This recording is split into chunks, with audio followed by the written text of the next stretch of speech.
एक ज़माना था जब दादा यानी कि सौरव गांगुली की तुती बोलती थी।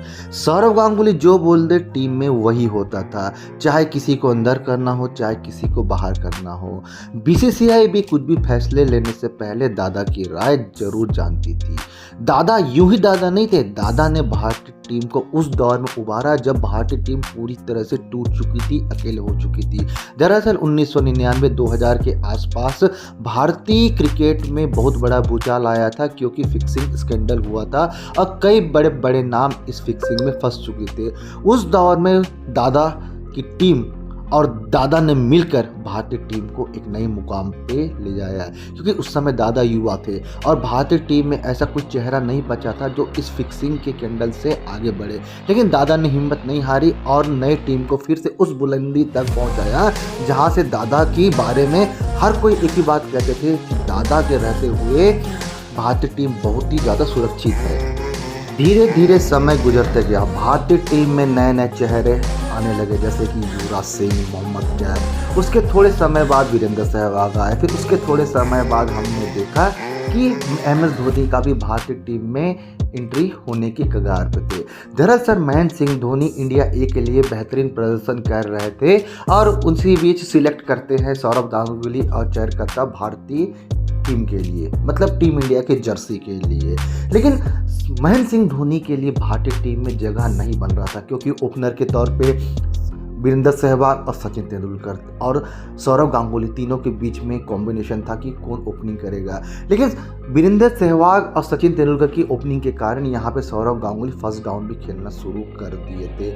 ऐसे में महेंद्र सिंह धोनी के लिए इंडिया में कहीं जगह ही नहीं बच रहा था कि वो किस पोजीशन पे टीम इंडिया में खेले। उसके बाद महेंद्र सिंह धोनी इंडिया के और बांग्लादेश के खिलाफ डेब्यू करते हैं, लेकिन उनके शुरुआती कुछ मैच अच्छे नहीं जाते हैं और एक समय ऐसा आता है कि ये यहाँ पे MS धोनी यानी कि महेंद्र सिंह धोनी का कैरियर हो सकता है ख़त्म हो जाए। लेकिन इस बीच सौरव गांगुली को पूरी उम्मीद थी कि इस बंदे में दम है, ये धोनी आगे जाके बहुत बड़ा खिलाड़ी बन सकता है। इसलिए टीम में न जगह बनते हुए भी बैकअप किया महेंद्र सिंह धोनी को, और उससे बैकअप करने के बावजूद भी किस नंबर पे खिला ये सबसे बड़े असमझ था।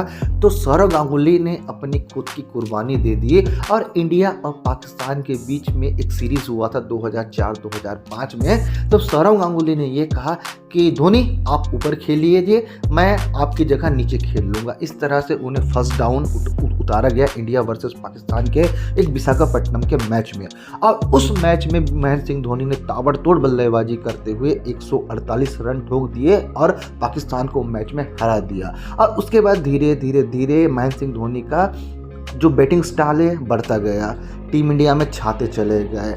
और इस बीच क्या हुआ, एक समय आया कि महेंद्र सिंह धोनी अब इंडिया के परमानेंट सदस्य बन चुके थे। अब इस बीच एक वाकया और हुआ कि सौरव गांगुली का कैरियर ढलान पे आ चुका था। इस बीच पैर में कुल्हाड़ी मारने का काम किया ग्रेग चैपल ने।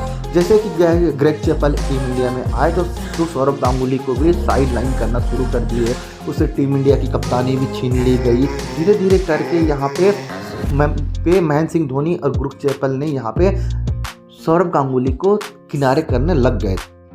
फिर धीरे धीरे समय और बीता, तो अब यहाँ पे महेंद्र सिंह धोनी टीम इंडिया के कप्तान भी बन चुके थे और यहाँ पे अग्रेसिव तरीके से सौरव गांगुली को टीम इंडिया से बाहर करने पे तुल चुके थे महेंद्र सिंह धोनी। महेंद्र सिंह धोनी का मानना यह था कि अब सौरव गांगुली बूढ़े हो चुके हैं और अच्छे से दौड़ नहीं पा रहे हैं, फील्डिंग नहीं कर पा रहे हैं, इसलिए धीरे धीरे करके सौरव गांगुली को साइड लाइन करना शुरू कर दिया था महेंद्र सिंह धोनी। ये वही गांगुली थे जो अपनी पोजीशन को छोड़ के महेंद्र सिंह धोनी के लिए जगह बनाई टीम इंडिया में। लेकिन उसी महेंद्र सिंह धोनी ने जब सौरव गांगुली का बुरा दौर आया तो उसी को यहाँ पे बाहर कर दिया गया। तो कुल मिला के कहा जा सकता है कि अगर आप किसी की अच्छाई भी करोगे तो इसका मतलब ये नहीं कि रिटर्न में आपको अच्छाई ही मिलेगी, हो सकता है यहाँ पे आपको बुराई भी मिले, और हम सेम सौरव गांगुली के केस में देखने को मिला। और उसके बाद सौरव गांगुली का कैरियर पूरी तरह से ख़त्म हो चुका था।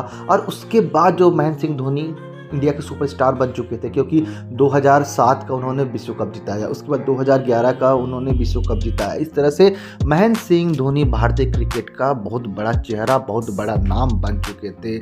लेकिन उनके पीछे भी सौरव गांगुली है, इस बात को बिल्कुल भी ना भूलें हैं।